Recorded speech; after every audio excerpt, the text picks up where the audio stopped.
Melanjutkan kembali pembahasan latihan soal OSNK Mapel IPS jenjang SD tahun 2025. Perhatikan soal berikut.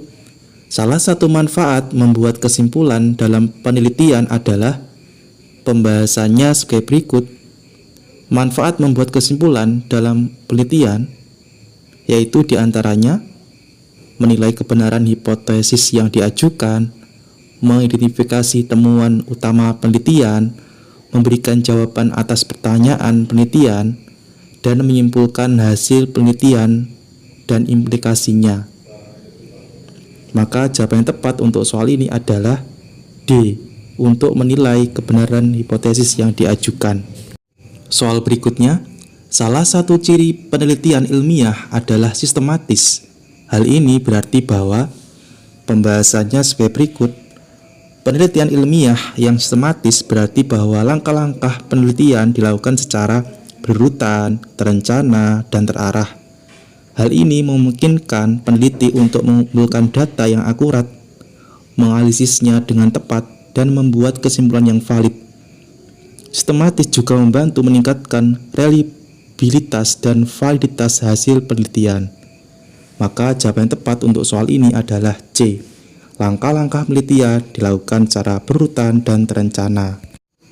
Soal berikutnya, berikut ini yang merupakan contoh variabel bebas dalam penelitian adalah pembahasannya sebagai berikut.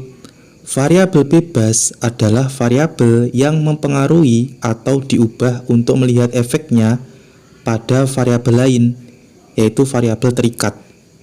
Dalam penelitian, variabel bebas sering disebut sebagai penyebab atau faktor yang mempengaruhi, sedangkan variabel terikat disebut sebagai akibat atau hasil. Maka jawaban yang tepat untuk soal ini adalah A. Tingkat pendapatan masyarakat. Soal berikutnya, dalam sebuah laporan ilmiah, data yang dikumpulkan harus pembahasannya sebagai berikut. Dalam laporan ilmiah, data yang dikumpulkan harus memenuhi beberapa kriteria, yaitu diantaranya objektif. Maksudnya adalah data harus bebas dari bias dan pengaruh subjektif peneliti. Selanjutnya, data harus akurat. Artinya data harus tepat dan sesuai dengan kenyataan. Selanjutnya, data dapat diuji. Artinya data harus dapat diuji dan diverifikasi oleh peneliti lain untuk memastikan keabsahannya. Dengan demikian, laporan ilmiah dapat dipercaya dan hasilnya dapat digunakan sebagai dasar untuk membuat keputusan atau mengembangkan penelitian lebih lanjut. Maka jawaban yang tepat untuk soal ini adalah A. Objektif, akurat, dan dapat diuji. Soal berikutnya, seorang siswa ingin mengetahui penyebab kemacetan lalu lintas di daerahnya. Langkah paling tepat setelah merumuskan masalah adalah pembahasannya sebagai berikut. Setelah merumuskan masalah, langkah selanjutnya dalam metode ilmiah adalah mengajukan hipotesis sementara. Hipotesis ini berfungsi sebagai jawaban sementara atas pertanyaan penelitian dan dapat diuji melalui pengumpulan data dan analisis.